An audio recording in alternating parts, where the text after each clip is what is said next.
Hey guys, I'm back, welcome back to the channel, and welcome to my latest long-delayed, way too late movie review, which is for Deadpool and Wolverine. This is the third Deadpool movie, it is the 34th movie in the Marvel Cinematic Universe. It was released in 2024. It stars Ryan Reynolds, Hugh Jackman, and Emma Corrin. In this movie, a listless Wade Wilson toils away in civilian life with his days as the morally flexible mercenary Deadpool behind him. But when his homeworld faces an existential threat, Wade must reluctantly suit up again with an even more reluctant Wolverine. Just saying the official synopsis word for word there. Now, I know I've said in the past that I was going to work on the issue of me putting my reviews out extremely late. Really sorry that I haven't fixed that issue yet. That is entirely my fault. There really is no point doing a spoiler-free review for this because Marvel themselves are literally putting out spoilers on their YouTube channel. But I'm still going to do a spoiler-free review because all my reviews are spoiler-free. Deadpool and Wolverine was my most anticipated movie of the year. I was so excited to see the MCU's first ever R-rated movie. I'm a massive Deadpool fan. Really excited to see what they were going to do with Deadpool in the MCU. And of course, I was looking forward to the Deadpool and Wolverine team up.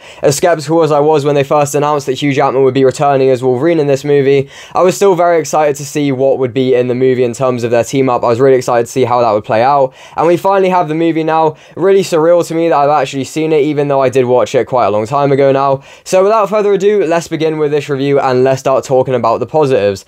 And the first thing to say here is that this movie is highly entertaining with a lot to please superhero movie fans, and it also has enough to entertain general audiences. I saw this movie with my parents, and as the superhero movie fan out of the three of us, I got a lot out of it, and they were the general audience people, you could say, and they also got a lot out of it. Obviously, the Deadpool humor isn't for everyone, but I'm a massive Deadpool fan. I love the Deadpool humor. My parents were clearly enjoying it. So, you know, if you can tolerate the Deadpool humor, or if you by any chance enjoy it, this movie offers lots of it. It continues with Deadpool's R-rated antics, and it's still surreal to me that we actually have an R-rated MCU movie. And again, as someone who really loves the Deadpool humor, I was really enjoying it. This movie is really aggressive with the Deadpool humor. It piles on so much of it, and I really enjoyed it. It continues the humor that was in the first two movies, and if you like that kind of humor, then I assume you'll enjoy this. Really weird saying that because all of you have definitely seen the movie by now. There is also lots of well done fan service for comic book movie nerds slash fans, and there are fun cameos which serve a narrative purpose. This movie does deliver on cameos, and they are not just entirely gratuitous and they're just there because, you know, it's like,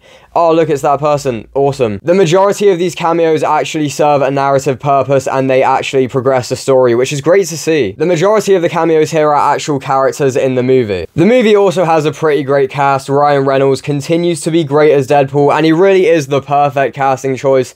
As many people have said before me, that is literally a fact. And Hugh Jackman hasn't lost his magic either, which is really great to see. He's been playing this role for 24 years now, and at this point in time, he is still doing great. It is so great to see how committed he seems to be to this role. Emma Corrin also does a good job as the villain here, and, you know, the villain isn't a standout MCU villain, but I will say that Emma Corrin does a really good job in the role, which surprised me. I wasn't expecting her to be a standout in the cast, but she is in my opinion. Wolverine's character here is also a standout here. This obviously isn't the same Wolverine as in the previous X-Men movies, but this Wolverine is given enough of a backstory to be interesting, and also has kind of a character arc, which is really great to see. Really makes the fact that Wolverine returns in this movie interesting, past just the fact that, past just the awesomeness of Hugh Jackman returning as Wolverine. He actually has a character in this movie. And in general, it's just very fun to finally see this team up. The dynamic between Deadpool and Wolverine is fun, and the chemistry between Ryan Reynolds and Hugh Jackman is great. Obviously, people have been wanting to see this team up for a while, or Deadpool in the same movie as Wolverine, and it's great to see that we finally have it, and that the dynamic between the two characters is fun, and that the chemistry between Ryan Reynolds and Hugh Jackman is great. Because what you want to see in a movie called Deadpool and Wolverine is Deadpool and Wolverine actually working together as a duo. The movie also has pretty good action scenes as well. There are lots of choreographed fight scenes here which are really well done, and this might be the goriest Deadpool movie. It is just ridiculously violent, and I loved every second of that. The action has always been a standout in the Deadpool franchise, and it is really great to see that that trend continues here. Definitely the most creative MCU action movies we've seen in a while. Just in terms of consistency, this is the best we've seen in the MCU for a while in my opinion. The Marvels had elements in a couple of its action scenes that I liked, and Guardians of the Galaxy Volume 3 had that one action scene that was actually really good.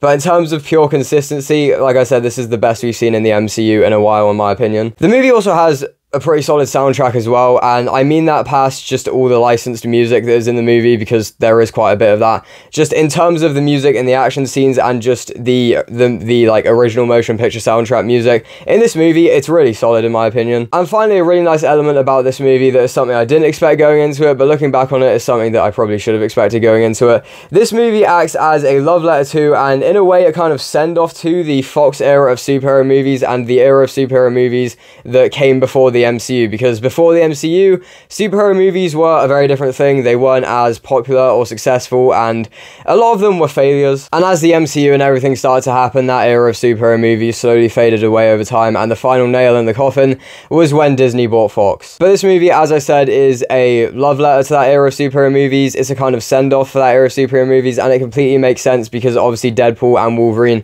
were both Fox characters before they were in the MCU. Now they're in the MCU. You know, I don't know if like Hugh Jackman will be returning as Wolverine after this. Don't know about any of that stuff, but Deadpool and Hugh Jackman's Wolverine have both been in the MCU now. And it is really great to see this movie really kind of like show appreciation to that era of superhero movies, which most people, like most superhero fans, or I wouldn't say most, but a lot of superhero fans grew up with, and a load of people really love that era. And it's really great to see this movie again show some appreciation towards that era, you know, appreciate that era of movies, even if it wasn't exactly the most successful, or, you know, appreciate that era of superhero movies, I mean. Now moving on to the negatives, and just the big thing here is that I feel like they focused more on making this a fun, highly entertaining movie than the story. The story feels a bit undercooked, and it feels like it just needed to be refined a little bit. Like, I generally feel like they just focused more on making this as entertaining as possible and piling on as much of the Deadpool humor as possible than they did on making a particularly good story. That being said, it is a Deadpool movie, so you're not going into it looking for